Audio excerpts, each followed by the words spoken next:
our house again. Sun is out. It's melted all the snow just from this morning, and just so you can see what we're up to, this is the final sheet. Jonathan and Sebastian have now completed the greenhouse. The last nail's going in. And you can see the sun's coming through. We're painting the rocks black to keep that heat in. We're going to put in some other windows. And waiting on you, Steve. Where are those windows that you promised me? I think we're going to have a well-deserved cup of tea. Just so we can have a break. 11sies. It's about 11. So look at that. And it feels warm today. And going to plant some more seeds.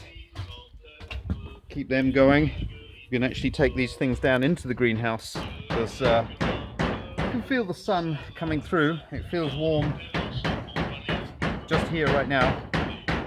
Not sure what the temperature is. And then the neighbors will be happy in a moment.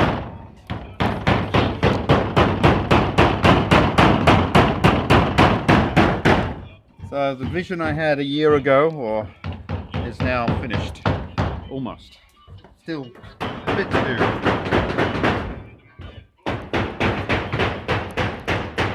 Perhaps have you stayed out?